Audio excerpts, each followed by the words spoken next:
नमस्ते दोस्तों। क्या आपको कहानी सुनना पसंद है? अगर हाँ, तो मैं आपको पंचतंत्र की कहानियां सुनाऊंगा। क्या आप सुनना पसंद करेंगे?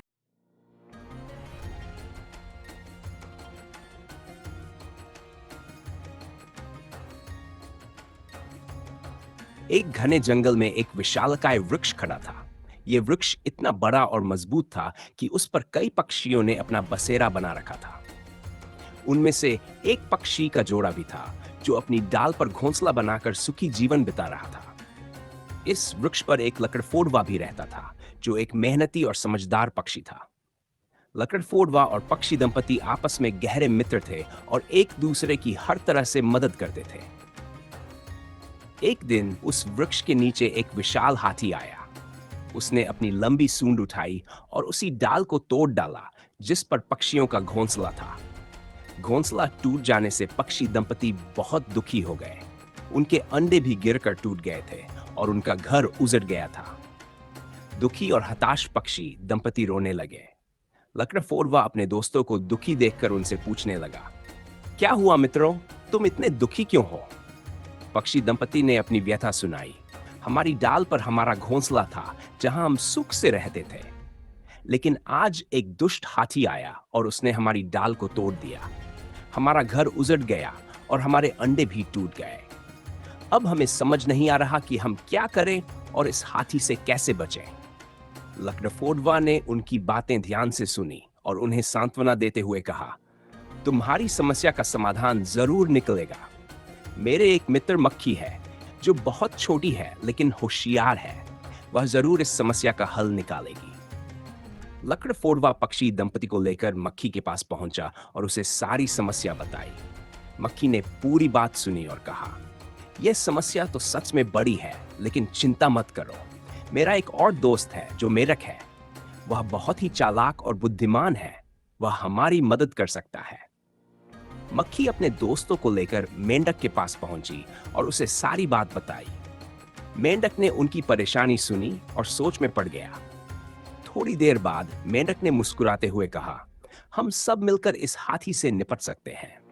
मुझे एक योजना सूझी है। उसने अपनी योजना सबको समझाई और सभी ने सहमति जताई। अगले दिन जब हाथी फिर से उस वृक्ष के पास आया, तो मक्खी ने उसकी सूंड के पास जाकर मधुर संगीत गुनगुनाना शुरू कर दिया। मक्खी का गीत इतना मीठा था कि हाथी मंत्रमुग्ध हो गया और आनंद में आकर उसने अपनी आंखें बंद कर ली।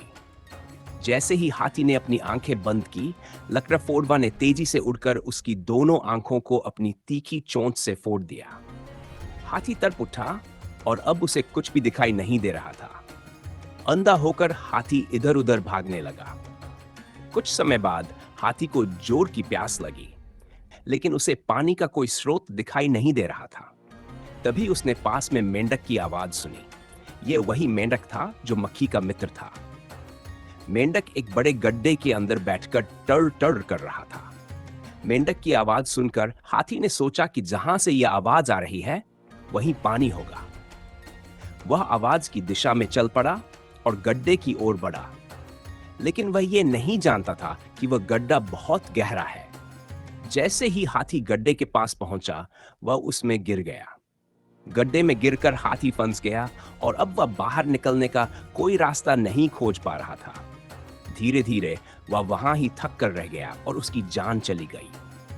इस तरह लकड़फोड़वा, मक्खी और मेंढक की समझदारी और सूझबूझ से उस दुष्ट हाथी का आतंक समाप्त हो गया और पक्षी दंपति ने राहत की सांस ली। अब वे दोबारा से अपने घोंसले का निर्माण कर सकते थे, बिना किसी भय के। इस कहानी से हमें यह सीख मिलती है कि यदि हम मिलकर किसी समस्या का सामना करें, तो चाहे कितनी भी बड़ी विपत्ति क्यों न हो, उसका हल जरूर निकल सकता है। कहानी की सीख 1. सहयोग और मित्रता।